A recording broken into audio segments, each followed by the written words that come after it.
ऊंचाई पर चढ़ना है तो एक शब्द याद कर लीजिए, सहनशीलता, तितिक्षा। इसको सदैव जीवन में, एक श्लोक गंगा किनारे हमें जीने की सामर्थ्य देता था।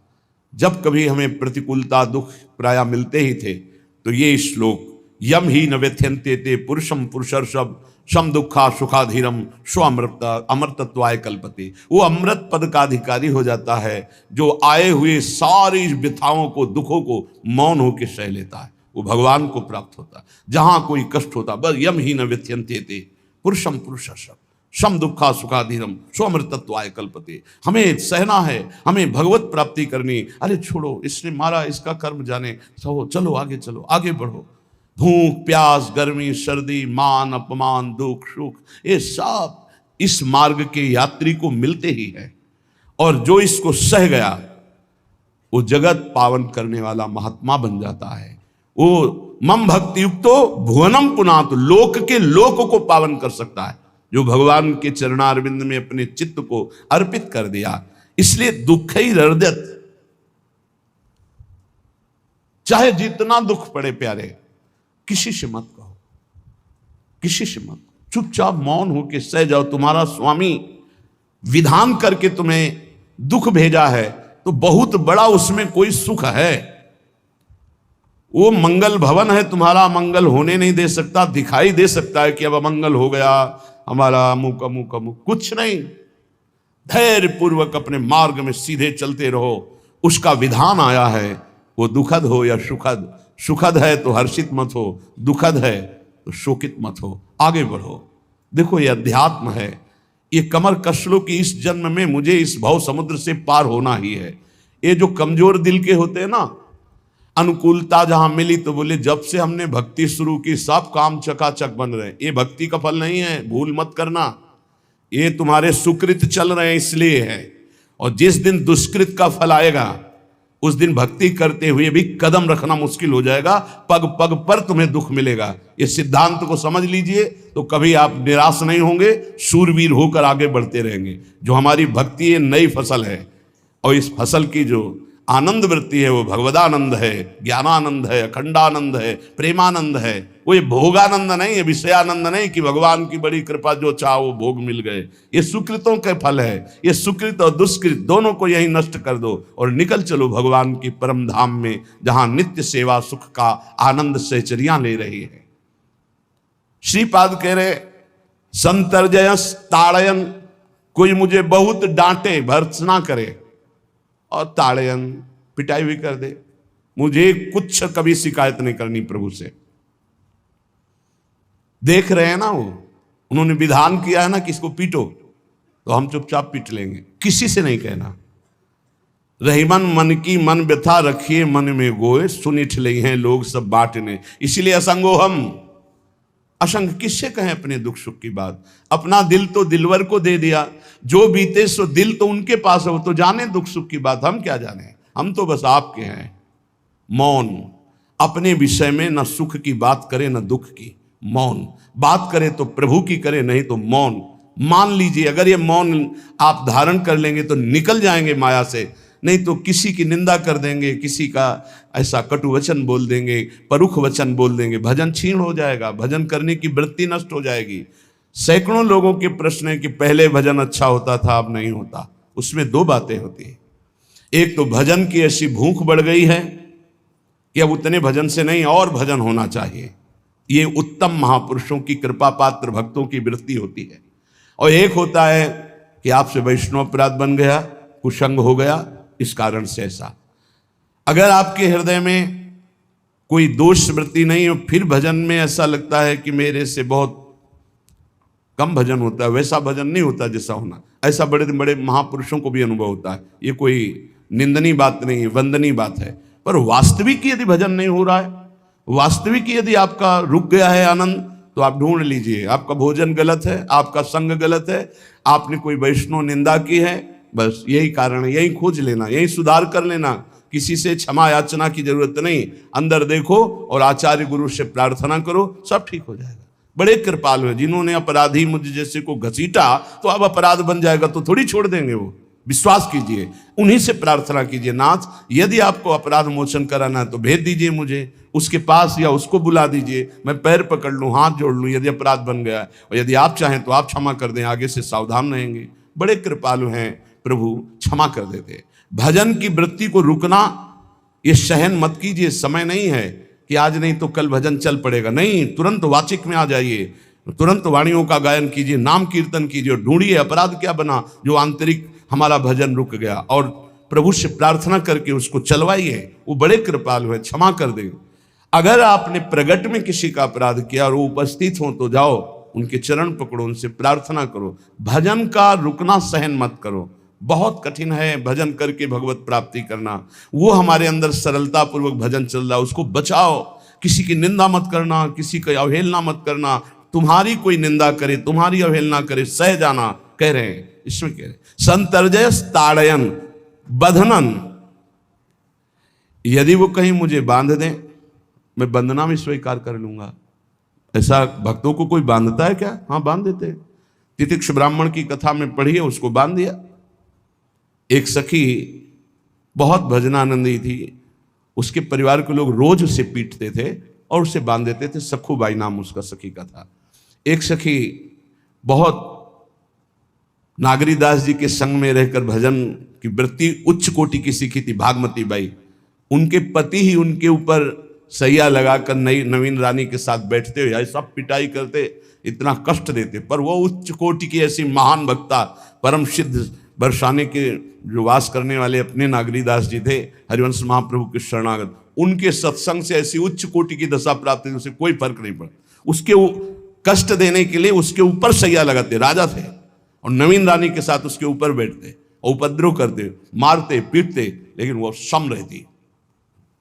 संतर्जय ताड़यन बंधनन, शांत। वो देख रहा है, बस तुमको यही सोचना, वो देख रहा है, मेरा स्वामी देख रहा है। वो देखते हुए मौन है ना, वो चाह रहा है ना, तो तेरा किया मीठा लागे। बस बात समझ लो, इतना तो बहुत बड़ी वस्तु प्राप्त होगी, बहुत बड़ी। एक मिट्टी जब कुम्हार को अर्पित हो जाती है तो पीट पीट कर एक छोटा राई भर भी दाना नहीं रहने देता, क्योंकि राई भर भी अगर दाना रहा वहीं से मटकी फूट जाएगी, राई भर भी अहंकार रहा वहीं से भक्ति रस निकल जाएगा।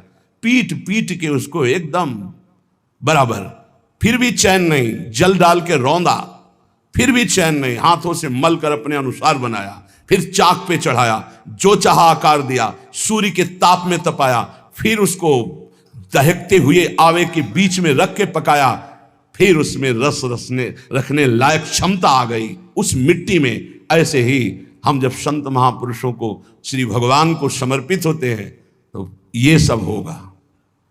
रस रखने लायक हृदय तभी होता है जब आवे में तपता है, इसलिए तैयार रहो। तभी नागरीदास जी ने कहा, बड़ो ही कठिन है भजन ढिग डरिबो। एक सूरवीर योद्धा की तरह जैसे उसके अंग घाव से युक्त होते हैं, वो कदम पीछे नहीं आगे ही बढ़ाता है, ऐसे भजनानंदी चाहिए। चाहे मुझे चोर कहा जाए, पतित कहा जाए, गाली दिया जाए, मुझे मारा जाए, बांध लिया जाए, तो भी मैं भगवान पर दोषारोपण नहीं करूंगा। मैं यही निश्चय करूंगा, प्रभु मेरे देख रहे हैं, जोई जोई प्यारो करे सोई मोई भावे, उनका विधान परम मंगलमय है। अंतः क्लेश मतीव दुस्सह तरम प्राप्नोति नाना विधि।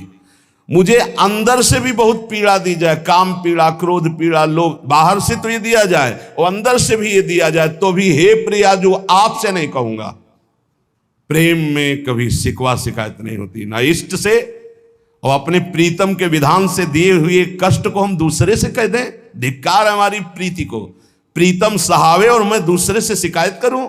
नहीं, हर विधान आपका सहो। ये प्रेम है मस्ती का, ये लज्जू पंजू ऐसे काम नहीं है इनके। ये तो देखते हैं पैर धर के, अगर गर्म लगा तो हटा लेंगे, मत रखना गर्म ही गर्म है। और छाती मजबूत करके कि आग पे चलूंगा, तो पैर रखोगे तो चंदन हो जाएगा आग में भी। पूरे जीवन की बात कह रहा हूं, पूरे जीवन की। सोचो उस समय जब 13 वर्ष की अवस्था है और घर से निकले थे, कोई साथी नहीं है, कोई समझाने वाला नहीं, और आज इतना जीवन हो गया इसी यार के सहारे हुआ है। इसी यार, ना 1 रुपया कभी था, न रहा है और न रहेगा। प्रेमानंद का 1 रुपया नहीं है, प्रेमानंद की एक वस्तु नहीं, ना रहा ना रहेगा। हाँ, प्रेमानंद की सब वस्तुएं हैं, ना होते हुए भी पूरा विश्व मेरा। क्यों? प्रेमानंद भगवान का है। भगवदानंद को प्रेमानंद कहते। वही संपत्ति जीवन भर एक ही साथी रहा है। और हे नाथ, ऐसी कृपा करना, अब दूसरा साथी बने ना।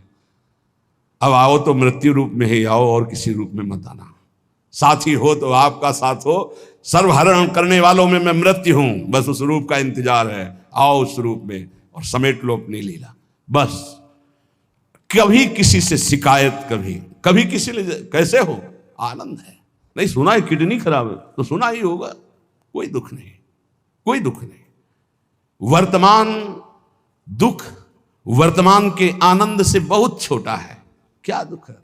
स्वामी के द्वारा दिया हो। ये आप हमारी प्रार्थना मान लीजिए, इस मार्ग में चलने पर जो दुख मिले कभी किसी से कहना नहीं तो प्रीति में कलंक लग जाएगा, वो तुम्हें प्रभु से हटा देगा। नहीं, रहीमन मन की मन व्यथा रखिए मन में गोए, सुन चले है लोग सब बाट न लिए। ये भगवत मार्ग शूरवीरों का मार्ग। कभी अपनी अंतर व्यथा को किसी से मत कहो। जीवन में अगर कोई हमें कष्ट दे रहा है तो हमारा कर्म है, ना कि कोई व्यक्ति। ये बिल्कुल सिद्धांत तक चर्चा समझ लो। वही व्यक्ति जो मुझे द्वेष करता, वही व्यक्ति जो मुझे कष्ट और दंड देता, वही व्यक्ति प्रणाम करके छाती से लगाकर आंसुओं की धारा से अभिषिक्त किया, तो वो व्यक्ति था या कर्म? जब कर्म भोग हो गया तो वही हृदय से लगा के अश्रुधारा से क्षमा कीजिए, बहुत ऐसा नहीं, आप तो बड़ी कृपा की। व्यक्ति कभी कष्ट नहीं देता, मेरा कर्म उसके ऊपर सवार होकर मुझे दंड देता। इसलिए मैं किससे कहूं? अपनी जबान से दांत कट जाए तो किससे कहूं? ये जो दांत, इससे जबान हमारी पीड़ा को किससे कहूं? अपने हाथ से चोट लग जाए किसको कहूं? ऐसे सब आत्मस्वरूप हैं। हमारा कर्म ही उनके ऊपर सवार होकर हमें दंड दे रहा है। इसलिए भाई, श्रीपाद का सिद्धांत जो कह रहे कि अगर भगवत प्रेम प्राप्त करना है तो मुंह बंद। 22 बाजार में कोड़े मारे गए, एक बार भी श्री कृष्ण से नहीं कहा। पूज्य भाई जी महाराज का जीवन कष्टमय है, कभी श्री कृष्ण से नहीं। बाबा नहीं सह पाए, बाबा ने श्री कृष्ण से कहा, श्री कृष्ण चंद्रजू से, ये क्या है, इतना कष्ट क्यों दे रहे हो उनके शरीर को? तो मुस्कुरा दिए, बोले मैं नहीं दे रहा हूं, ये तुम्हारे कर्म का फल भाई जी भोग रहे हैं। ऐसा? बोले हाँ।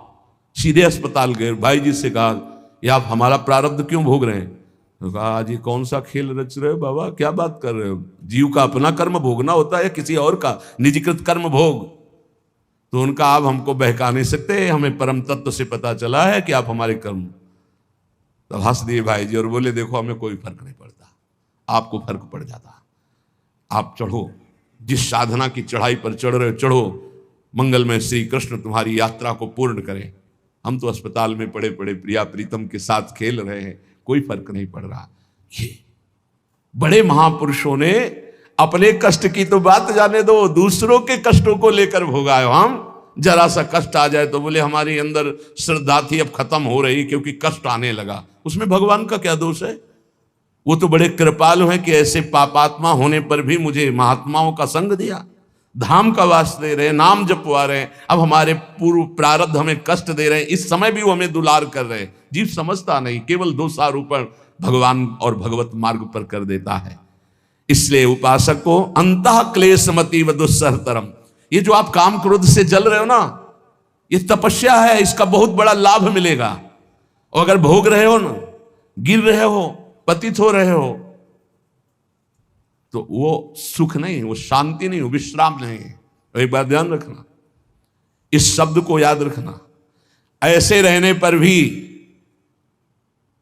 हमारे द्वारा जो भी, वो हमारे स्वामी ऐसे लेते हैं, जन अवगुण प्रभु मान न काऊ, दीन बंधु अति मृदुल स्वभाव। कल शाम के पूज्य परमहंस राम मंगलदास जी की वाणी का चिंतन हो रहा था, उसमें कह रहे कि जो 30 मिनट भगवान नाम कीर्तन कर लेता, मेरी बात पर विश्वास रखना हो, उसको भगवत प्राप्ति होगी।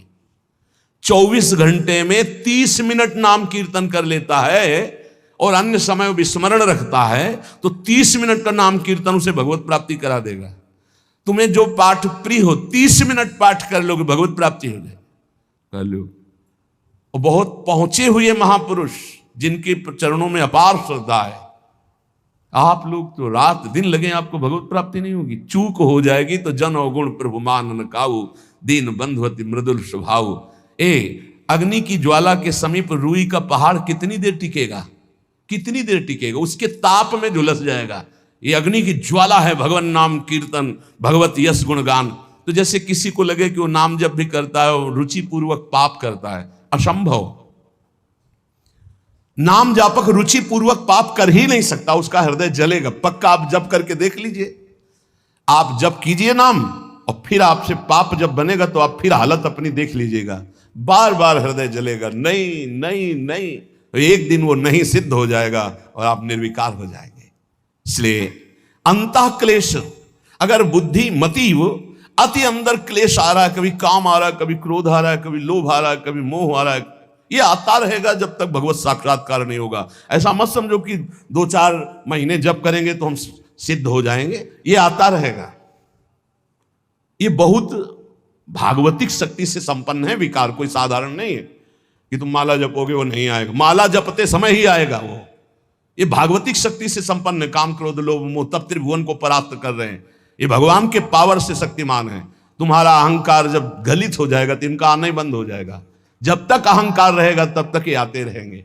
तो जो तुम्हारे अंदर जलन हो रही, मत कहो किसी से, सह जाओ, यही तपस्या हो जाएगी, यही भगवान की प्राप्ति का हेतु हो जाएगा। प्रभु के लिए थोड़ा कष्ट सहकर आप आगे बढ़कर देखिए वो कितना आपको प्यार देते हैं। यही कष्ट सहना है, आंतरिक विकारों को सहना, बाहरी प्रहारों को सहना, कभी किसी से ना कहना, ये भक्तों का स्वभाव। मौन, इसीलिए वाणी से मौन, कुछ ना बोलना। हमने एक संत भगवान को देखा, 22-23 वर्ष पहले वृंदावन में कच्चा मार्ग था, एक बोरा रखते थे ऐसे, पागलों जैसा भेष था। तो जब रात्रि के 11 बजे वापस यमुना किनारे से प्रसाद पाके यमुना किनारे गए, यमुना किनारे से जब लौटते थे तो उनको देखते थे अकेले वो बैठे रहते थे। उनकी मुद्रा देख के लगता था भगवदानंद में डूबे हुए हैं। नजदीक बैठे, बोरा उठाया, चल दिया। अम्मी पीछा छोड़ने वाले थे नहीं, पीछे तो उनका क्या बात है, क्यों पीछे हो? अब संत वेश हमारा भी तो मर्यादा से ही बोलेंगे, वो कुछ नहीं, केवल जानना चाहते हैं आपको। तो कालीदय की इधर एक तमाल का पेड़, जो श्वेत रंग का एक वृक्ष है, उसका मुझे नाम नहीं याद आ रहा, गुलर जैसा, और वो तमाल में लिपटा हो, अब भी है। दाहिनी तरफ है ये जो खाली जगह पड़ी ऊंची, जो अपने दाहिनी तरफ बर्फ फैक्ट्री के आगे जाते हैं, उसी के नीचे बैठ गए। तो हमने पूछा, आपकी स्थिति देखकर मुझे लगता है आप हर समय भगवदानंद में डूबे रहते हैं। बोले जब लगता है तो प्रश्न क्यों करते हो? हमको आपकी वेशभूषा देखकर। तो बोले जगत से बचने के लिए ये वेशभूषा है।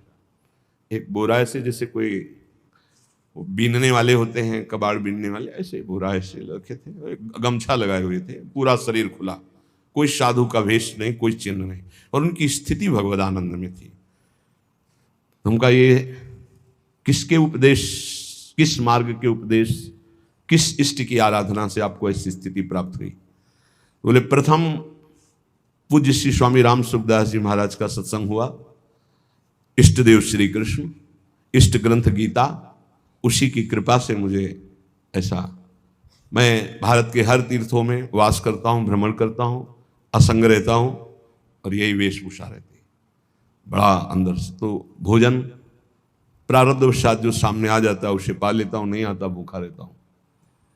तो कहा अगर हम मधुकरी ले आवें कभी आप जिससे तो पा लेंगे, बोले दे देंगे तो पा लेंगे।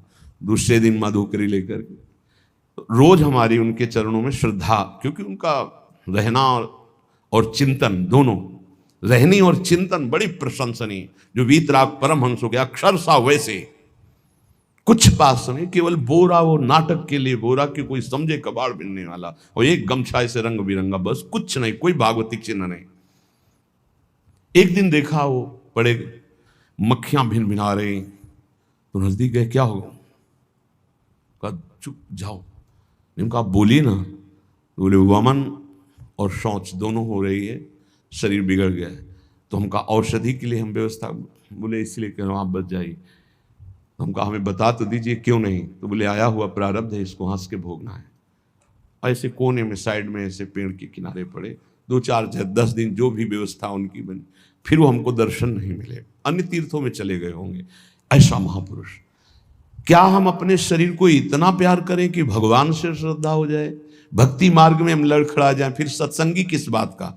ये पक्का समझ लीजिए, ये जो भगवत मार्ग है ये शूरवीरता का मार्ग है, सहन करने का मार्ग है। जितने भी महापुरुषों के चरित्र हैं आप पढ़ करके देख लीजिए, भगवान के चरित्र से भी ज्यादा लाभ भक्त चरित्र सुनने से इसलिए होता है कि हमको लगता है कि हमारे जैसा जन्म लेकर इतना कष्ट सहकर इस ऊंचाई पर पहुंचे।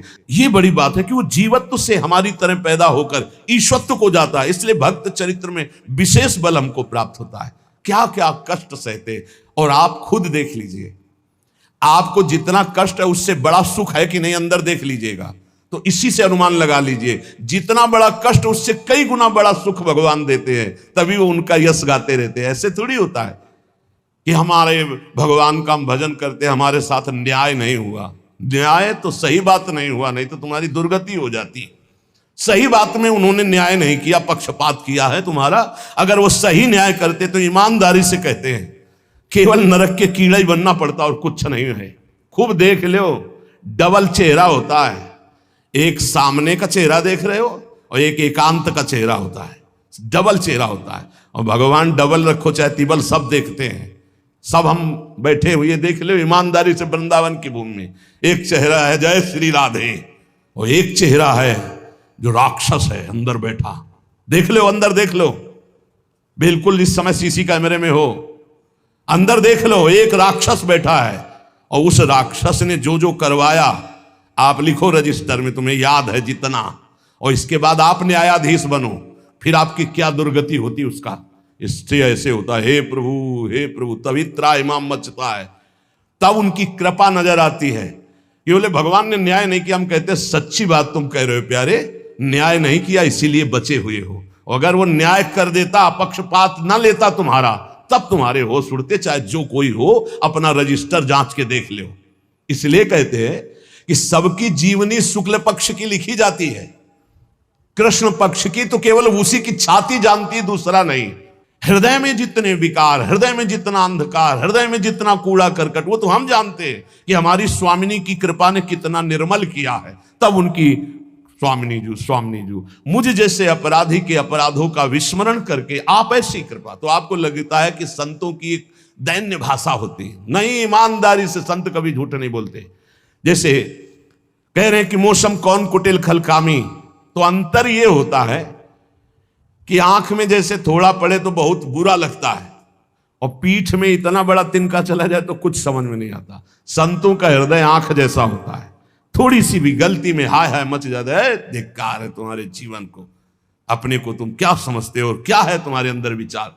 और जो मलिन अंतःकरण वाला था, भारी भारी पाप करके भी उसको पश्चाताप नहीं होता। संत जनों को एक पाप की जरा सी वृत्ति की आभास स्फुरना, वो पूरा पाप नजर आने लगता है उनको, क्योंकि इतना निर्मल हृदय होता है। तो सच्ची कहते हैं कि जैसे घोड़ों की लगाम पकड़े हुए श्री कृष्ण अर्जुन की बैठे हैं, ऐसे अपने भक्तों की लगाम पकड़कर बैठ जाते हैं, तो यात्रा अध्यात्म की ऊंचाई की चलती, किसी की सामर्थ्य नहीं। इसलिए सब भक्त ऐसे तो आपको मिलेंगे। जहां सामर्थ्य की बात है वहां केवल श्री भगवान की कृपा है। इसलिए बाहर की पीड़ा और अंतर की पीड़ा अपने प्रीतम के द्वारा दी हुई मानकर सह जाओ, तो आगे प्रीतम तुम्हारा स्वागत करने के लिए खड़े, पक्का समझ लेना, पक्का।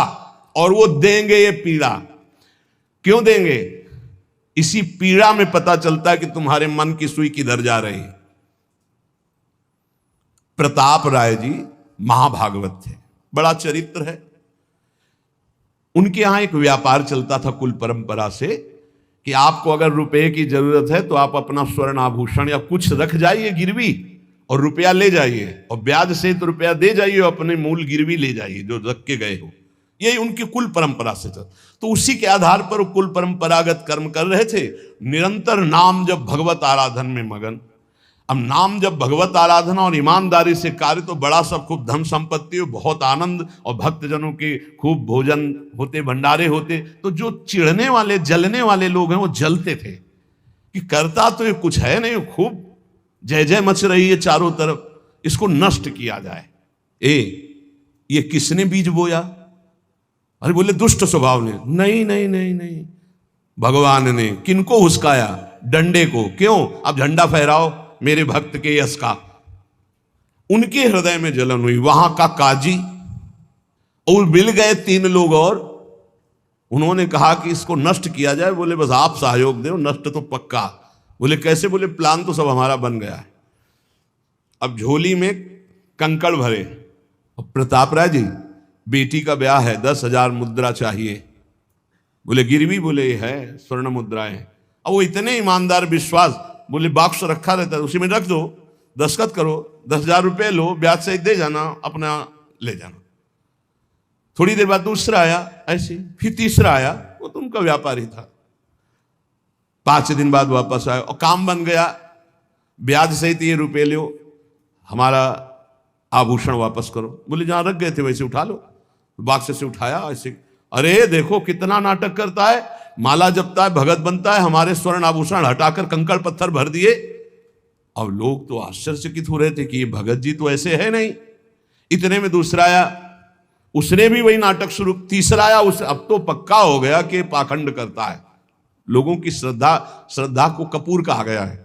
कपूर ऐसे बाहर रखो ना तो उड़ जाता है ना, ऐसे ही श्रद्धा है। अगर उसको आप मजबूती, विश्वास की मजबूती में नहीं रखोगे तो श्रद्धा उड़ जाएगी। अब तो सब कहने लगे कि प्रताप राय तो बहुत ही पाखंडी निकला। अब हाहाकार मच गया। इसके बाद काजी, वो तो सब मिले हुए थे, काजी ने बादशाह के सामने बात पेश की।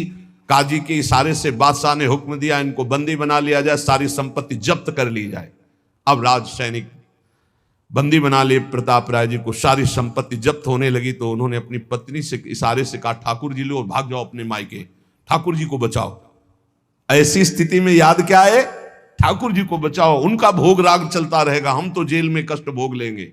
ऐसा ही हुआ। वो पीछे की खिड़की से अपने ठाकुर जी को लेके सब तहस नहस हो गया।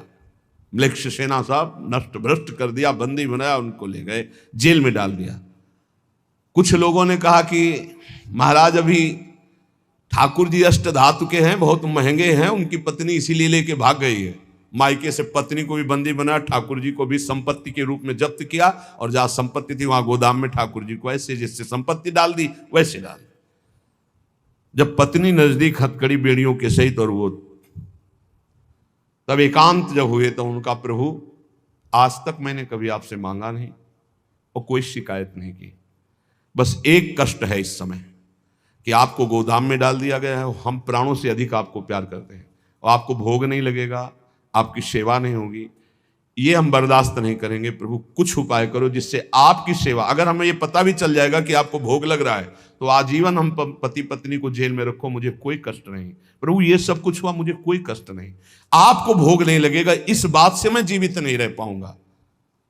भगवान देर थोड़ी लगी युगल सरकार गलबैया दिए हुए, इस स्थिति में भी तुम्हें मेरी चिंता है? तुम्हें अपने अपमान की, अपनी संपत्ति जब्त की, अपने जेल की दुख की कोई चिंता नहीं, मेरी चिंता है। वही साक्षात्कार हुआ। अब तत्काल, अब वो तो चाबी बदलने वाले हैं ना, ज्ञानी मूढ़ न कोय, जस जय का रघुपत करे तस ताही क्षण होए, बोले भियस महेश तब ज्ञानी मूढ़ न कोय। उस वहां का जमींदार जो था उसने कहा ऐसा हो ही नहीं सकता, यह सब गलत है, पाखंड रचा गया है प्रताप राय जी के प्रति। बादशाह के सामने विरोध प्रकट कर दिया, नहीं सही जानकारी जांच हो। बादशाह ने उन तीनों को बुलाया और कहा फांसी पे चढ़ा देंगे यदि सही नहीं बोलोगे। सही सही बोल दिया कि उसमें हम सोना तो रखा ही नहीं था, कंकड़ रखे थे। काजी की ये सब बात थी। काजी को दंड दिया गया, तीनों को बंदी बना लिया गया, प्रताप राय जी को पूरा नुकसान सहित सब अर्थ दिया गया और बड़ा सम्मान किया गया। फिर जीवन, ये घटनाएं भक्तों के जीवन में आती हैं किस लिए? भगवत साक्षात्कार कराने। भगवत साक्षात्कार जेल में प्रताप राय और उनकी पत्नी को हुआ। इसलिए उपासक को कितनी भी परिस्थिति कष्ट की आवे, वो तुम्हारे आनंद का वर्धन करने वाले बनेगी, विश्वास रख लीजिए। बस किसी से सहयोग मत मांगना, और किसी को अपनी बात मत कहना। प्रताप राय जी ने किसी से भी नहीं कहा, कुछ भी नहीं बोले, केवल प्रभु से कहा कि आपकी सेवा अगर हमको कान में सुनने को मिल जाएगी कि आपका भोग लग रहा है तो मुझे कोई कष्ट नहीं होगा, लेकिन ये मैं नहीं सह पाऊंगा कि आप गोदाम में से, क्योंकि मैं जीवन भर आपको दुलार करता रहा हूं प्रभु। अब वही भगवत साक्षात, तुम्हारी सुई कहां जाती है मन की। कष्ट की स्थिति में कोई मित्र, कोई रिश्ते नातेदार, कोई पावर काम आता है या भगवान की तरफ जाए। अगर भगवान की तरफ तो जीत गए, और अगर संसार की तरफ ऐसे भी मिलने, आप बिल्कुल फोन कर देना, हम तुम्हें अमर कर देंगे, नहीं फाड़ के फोन नंबर फेंक देना, कि हम रखेंगे भी नहीं ऐसा नंबर। जब कोई नंबर नहीं होता तब हरि का नंबर लगता है। जिसके पास किसी का फोन नंबर नहीं होता उसका हरि का नंबर लगता है। ध्यान ले दो, कलयुग है इसीलिए सबके पास नंबर भेज दिया है। सबके पास नंबर है क्योंकि हरि से फोन नहीं कर सकते। हरि का फोन जानते हो कैसा होता है? जब आर्थ होकर अनाथ भाव से असरण शरण कोई नहीं मेरा, तब हा नाथ, वो फोन नंबर। भाव से मुझको पुकारे तो भाव से बेड़ा पार है, भाव पूरित टेर ही करती मुझे लाचार है। भाव बिना भगवान आवाजें नहीं सुनते, भाव सुनी पुकार भगवान नहीं सुनते। भाव कब आता है? बाजार में थोड़ी मिलता है। किसी से हमारा संबंध नहीं। ये जीतना है तो ये बातें पकड़ लो सत्संग की। कोई विपत्ति दुख आने पर अगर किसी का नंबर आपको याद आवे कि अगर हमें विपत्ति आएगी तो कौन सा नंबर याद आएगा? बोले अमुक का, उसको डिलीट कर दो। नहीं, अमुक का नंबर नहीं रखेंगे हम, श्री जी का। श्री जी का नंबर क्या है बताया तुम्हें? क्या है? बस कोई नंबर नहीं तो श्री जी का नंबर, हे लाडली, हे प्रिया जी, कोई है ही नहीं। अब अपना कोई है ही नहीं तो कौन है? सच्ची बताते हैं, एकदम नंबर। 1 घंटी में फोन उठा लिया जाता है, 1 घंटी। गजेंद्र ने जब देखा कि कोई मेरा सहयोगी नहीं, हरी री नहीं पहुंच पाया, काम हो गया। हरि पूरा नहीं कर पाए, काम हो गए। गोविंद यही प्रकट हो गए, वस्त्रावतार। ये नंबर है हरि का। जब तक पांडवों की तरफ, भीष्म की तरफ नंबर नहीं लगा, दांत तक पकड़ा नंबर नहीं लगा, और जब छोड़ दिया कहा गोविंद, बस नंबर लग गया। ये है भगवान को पुकारना, ये है भगवान तक आवाज पहुंचाना। कोई हमारा नहीं, यही तो हमारी साधना है। और यहां मां नंबर लिखे चले जा रहे हैं, व्यवहार बनाए चले जा रहे हैं, डायरी बनाए चले जा रहे हैं, इतने नंबर। अरे सब क्या करोगे? ये सब नरक पहुंचाएंगे नंबर। एक केवल हो हरि शरणम, बस सब काम बन जाएंगे। बोले नहीं, सहयोग होता है। इससे क्या सहयोग होता है? अगर बात बिगड़ जाए तो अंग रक्षक ही सूट कर देता है, और कौन? अंग रक्षक ही सूट कर देता है। अगर वो चाबी बदल जाए ना तो रक्षक ही भक्षक बन जाता है। किससे रक्षा चाहते हो? जो काल का भी शासन करने वाला है, उससे रक्षा चाहो। देखो सच्ची बात, ये केवल प्रवचन नहीं कर रहे, हृदय की बात कह रहे। मान लीजिए मेरे प्रभु ऐसे है, कोई महान नहीं है। वो जिसको महान करते हैं वही महान हो जाता है प्यारे। ऐसे हाथ हटा ले तो सब हान ही हान है, कोई महान ही नहीं है, महान नहीं। वो हटा ले तो बस उन्हीं से महान है। सच्ची कहते हैं, उन्हीं से बहाल है।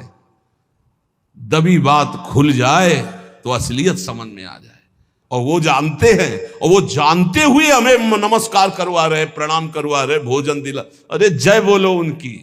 हमारे साथ भगवान ने क्या किया? अरे तुमने भगवान के साथ क्या किया? कितनी कृपा की भगवान ने। इतने अपराध का दंड जानते क्या होता है? पूरा जीवन बर्बाद हो जाए।